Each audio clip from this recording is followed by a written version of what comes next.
క్రీస్తునందున్న ప్రియులందరికీ gospel forest channel తరపున ప్రేమపూర్వక వందనాలు. ఈరోజు ఈ వీడియోలో ఎస్తేరును గురించి తెలుసుకుందాం. ఈ ఎస్తేరు గ్రంథంలో మనకి ముఖ్యముగా 5 వ్యక్తులు కనిపిస్తారు. డంబమైన మనసు గల రాజు అయిన అహష్వరోషు, వష్టి రాణి, ధైర్య సాహసము అందము గల ఎస్తేరు, మతాభిమానం గల మొర్దెకై, ముఖస్థితిని ప్రేమించే హమాను. వీరిలో నుండి ధైర్య సాహసము అందము గల ఎస్తేరు గురించి ఈ వీడియోలో ద్వారా తెలుసుకుందాం. ఎస్తేరు అంటే నక్షత్రము అనే అర్థం. ఇది పారసీక పదం. ఎస్తేరు అసలు పేరు హదస్సా. ఇది హిబ్రూ పదం. ఎస్తేరు బెన్యామీను గోత్రికుడైన అబీహయలు కుమార్తె. ఎస్తేరు చిన్నతనంలోనే అబీహయలు అతని భార్య చనిపోతారు. అప్పుడు తల్లిదండ్రులు లేక అనాథగా మిగిలిన ఎస్తేరును మొర్దెకై అనే అతను పెంచుకుంటాడు. మొర్దెకై ఎస్తేరునకు అన్న అవుతాడు. ఎస్తేరు మొర్దెకై యొక్క చిన్న అన్న కూతురు. ఎస్తేరు మొర్దెకై కలిసి అప్పటి పర్షియన్ రాజధాని అయిన షూషాను కోటలో ఉండేవారు. అప్పటి పర్షియన్ సామ్రాజ్యమునకు చక్రవర్తి అయిన అహష్వరోషు రాజు పరిపాలిస్తుండేవాడు. రాజైన అహష్వరోషు ఒకసారి తన రాజ్యము యొక్క మహిమను జనులకు చూపాలని అనుకున్నాడు. అందుకుగాను 180 రోజుల రాజ్య వైభవం ప్రదర్శన, అటు తర్వాత 7 రోజుల విందు ఏర్పాటు చేశారు. చివరి రోజైన 7వ రోజు రాజైన అహష్వరోషు తన భార్య అయిన వష్టి యొక్క సౌందర్యమును విందుకు వచ్చిన వారికి కనపరచాలని అనుకున్నాడు. తన భార్య అయిన వష్టికి రాజైన అహష్వరోషు ఎదుట ఉపచారము చేయు 7 నపుంసకులకు ఆజ్ఞాపించాడు. రాణి అయిన వష్టి నపుంసకుల చేత ఇయ్యబడిన రాజాజ్ఞ ప్రకారం వచ్చుటకు ఒప్పుకోకపోగా రాజు మిగుల కోపించెను. అతను కోపం రగులుకొనెను. రాణి అయిన వష్టి చేసిన ఈ పనికి రాజునకు రాజు సలహాదారుల బృందమునకు బహు ఆయాసము కలిగించింది. వారు వెంటనే వష్టిని ఇంకా ఎన్నడూ రాణిగా గౌరవించకూడదని, కొనసాగించకూడదని, ఆమె స్థానంలో మరింత యోగ్యురాలైన స్త్రీని రాణిగా ఎన్నుకోవాలని తీర్మానించారు. ఆ వెంటనే రాజైన అహష్వరోషు తన 127 సంస్థానములకు తాకీదులు పంపించారు. అప్పుడు రాజ్యము నలుమూలల నుండి అందమైన కన్యకలు షూషాను కోటకు తీసుకురాబడ్డారు. వారిలో ఒకరు ఎస్తేరు.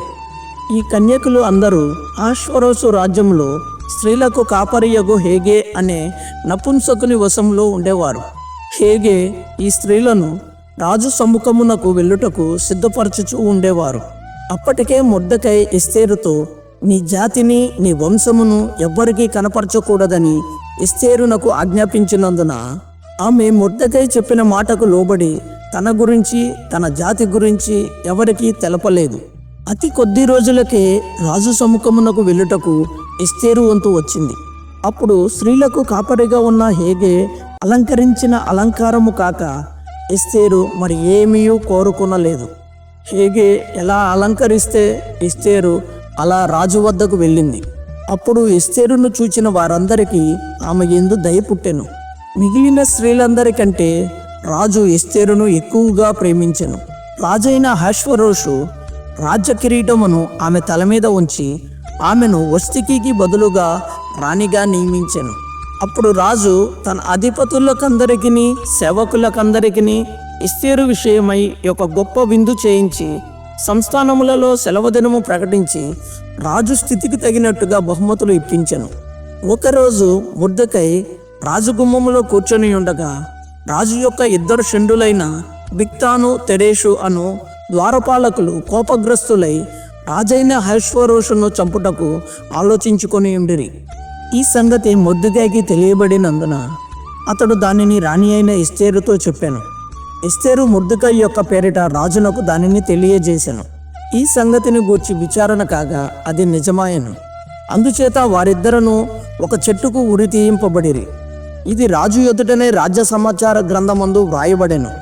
ఈ సంగతులైన తర్వాత రాజైన అహష్వరోషు అగాగీయుడగు హమానును గనపరిచి వాణ్ణి హెచ్చించి వాని పీఠంను తన దగ్గరనున్న అధిపతులందరికంటే ఎత్తుగా నుంచెను.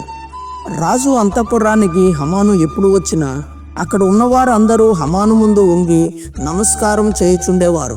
కానీ యూదుడైన మొర్దెకై మాత్రం హమాను ముందు వంగి నమస్కారం చేయటానికి ఒప్పుకోలేదు.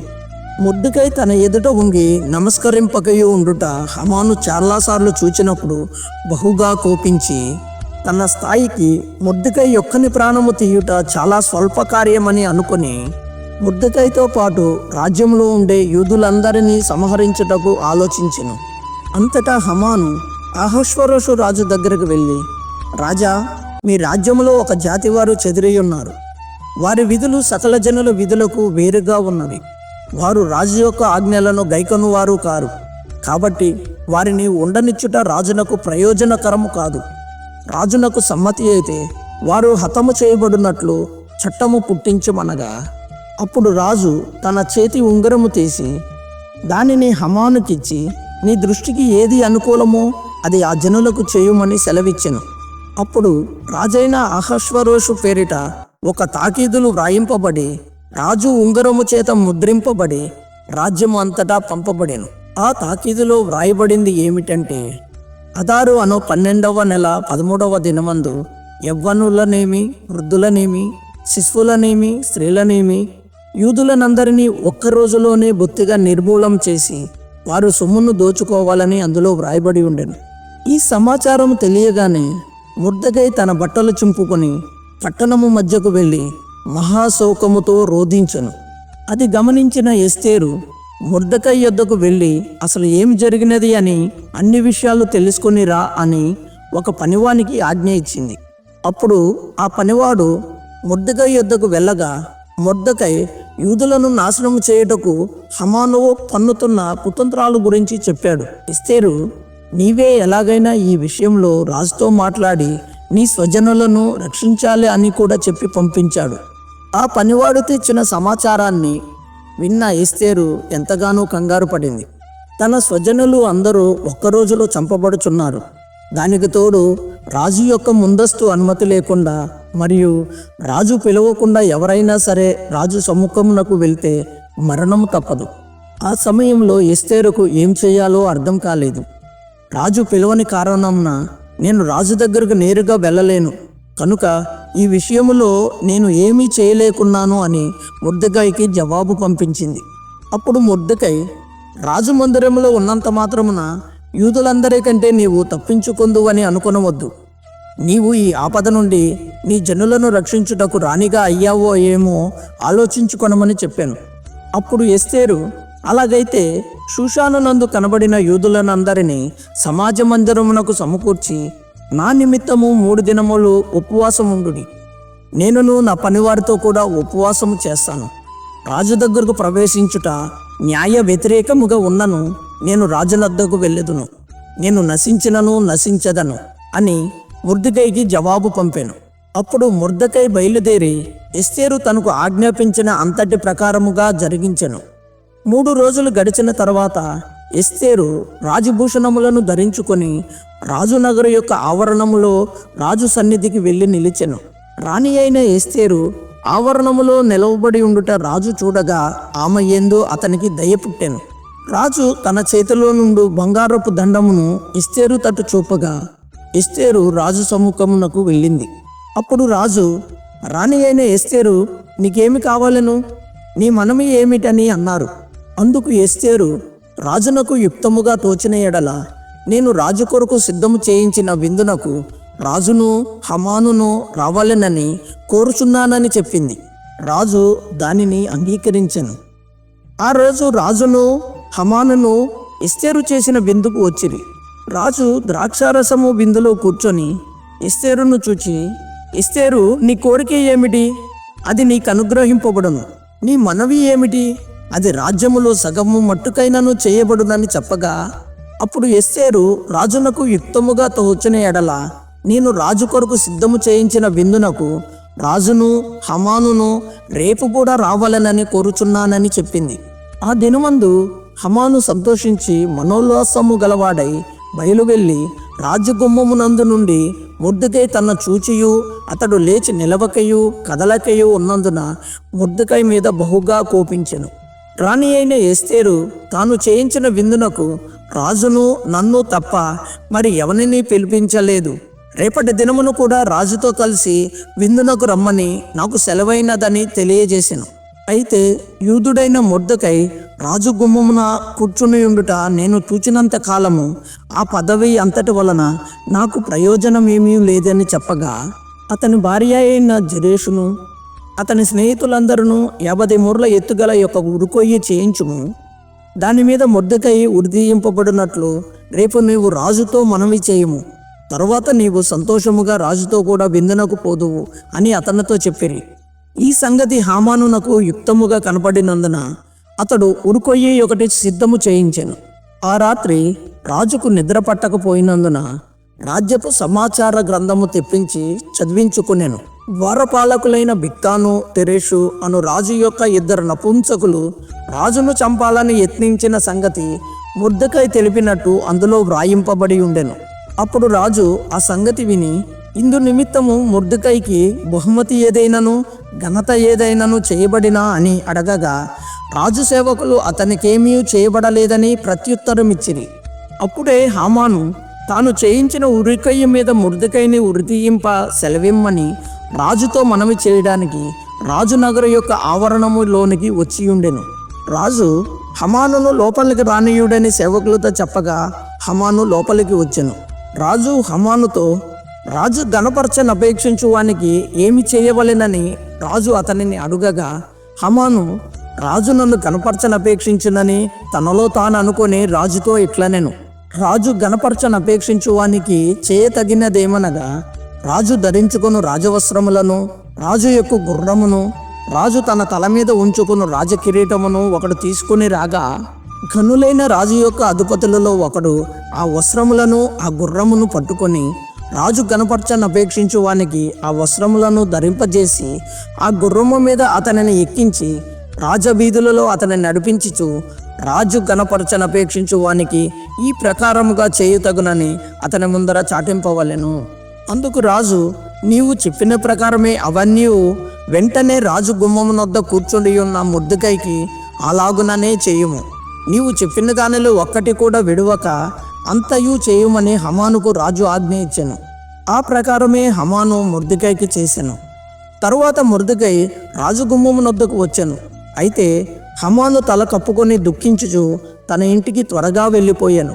హమాను తనకు సంభవించినదంతయు తన భార్యకు తన స్నేహితులందరికీ తెలుపుగా, అక్కడనున్న జ్ఞానులు అతని భార్య అయిన జెరెషును, ఎవని చేత నీకు అధికార నష్టము కలుగుచున్నదో ఆ మొర్దెకై యూదుల వంశీయుడైన ఎడల అతని మీద నీకు జయము కలగదు, అతని చేత ఆవశ్యముగా చెడిపోదు అని అతనితో అనిరి. వారు మాట్లాడుచుండగా రాజు యొక్క నపుంసకులు వచ్చి ఎస్తేరు చేయించిన విందునకు రమ్మని హామానును త్వరపెట్టిరి. ఆ 2వ విందునకు రాజును హమానును వచ్చారు. రాజు మరలా, రాణి, నీ విజ్ఞాపన ఏమిటి? అది నీకు అనుగ్రహింపబడునని అన్నారు. అప్పుడు ఎస్తేరు, రాజా, నీ దృష్టికి నేను దయపొందిన దాననైన ఎడల నా ప్రాణమును నా జనులను నాకు అనుగ్రహించుము. సంహరించుటకు హతము చేయబడి నశించుటకును నేనును నా జనులను కూడా అమ్మబడితిమి అని రాజుతో చెప్పింది. అందుకు రాజైన అహష్వేరోషు ఈ కార్యము చేయుటకు తన మనస్సు దృఢపరుచుకున్న వాడెవడు, వాడేడి అని రాణియగు ఎస్తేరును అడగగా, అందుకు ఎస్తేరు, మా విరోధియగు ఆ పగవాడు దుష్టుడైన ఈ హమానే అని అనెను. అంతటా హమాను రాజు ఎదుటను రాణి ఎదుటను భయక్రాంతుడై నిలిచెను. రాజు ఆగ్రహముంది ద్రాక్షారసపు విందును విడిచి నగరవనమునకు పోయెను. రాజు విందు స్థలమునకు తిరుగురాగా ఎస్తేరు కూర్చుండి ఉన్న శయ్య మీద హమాను పడియుండుట చూచి, వీడు నా ముందే నా రాణిని బలవంతము చేయను అని చెప్పెను. ఆ మాట రాజనోట రాగానే వెంటనే బంటులు హమాను ముఖం మీద ముసుగు వేసిరి. హమాను ఉరిదీయబడిన తర్వాత రాజు హమానునకు చెందినటువంటి ఇంటి మీద వాటన్నిటి మీద కూడా పూర్తి అధికారాలను మొర్దెకైకి అప్పగిస్తారు. అంతేకాకుండా హమాను చేతుకున్నటువంటి ఉంగరాన్ని సహితం తీసి మొర్దెకైకి ఇచ్చి తన ప్రజలైనటువంటి యూదులను చంపమని రాజు ఇచ్చిన ఆజ్ఞలను కొట్టివేసే విధముగా 127 సంస్థానాలకు ఆదేశాలు ఇవ్వబడతాయి. రాజు తన ప్రక్కన సింహాసనము మీద మొర్దెకైని కూర్చోబెట్టి అతనిని హెచ్చించాడు. ఏ రోజైతే యూదులను భూమి మీద చంపేయాలి అని హమాను నిర్ణయించుకున్నాడో అదే రోజు వాని యొక్క కుమారులను కూడా తనతో పాటు ఉరితీయబడతారు. తరువాత యూదులందరూ కూడా వారి శ్రమల నుండి శోధనల నుండి విడుదల పొందిన కారణముగా ఇది మంచి రోజు అని భావించి ఒక గొప్ప విందు ఏర్పాటు చేసుకుంటారు. దానికి పూరీము అని పేరు పెడతారు. మనం గమనించినట్లయితే ఎస్తేరు పట్ల, మొర్దెకై పట్ల, యూదా జనాంగం పట్ల దేవునికి గొప్ప ప్రణాళిక ఉంది. కాబట్టే ఎస్తేరు రాణి కాగలిగింది, మొర్దెకై ప్రధానమంత్రిగా కాగలిగాడు. మనమందరము కూడా ఎస్తేరు వలె, మొర్దెకై వలె తన జనులను నశించుకోకుండా ప్రాణాలకు సైతం తెగించి దేవుని ఎడల గొప్ప నమ్మకముతో, గొప్ప విశ్వాసంతో ఎలా కాపాడుకున్నారో అదే రీతిగా మనము కూడా మన కుటుంబంలో ఉన్న, అలాగే సమాజంలో ఉన్న ఏ ఒక్క ఆత్మ నశించిపోకుండా మనం ప్రతి ఒక్కరి కొరకు ప్రార్థించవలసిన వారమై ఉన్నాము. దేవుడు మన పట్ల కలిగి ఉన్న ఉద్దేశాలను నెరవేర్చవలసిన వారమై ఉన్నాము. అందరికీ వందనాలు. దేవునికే మహిమ కలుగును గాక.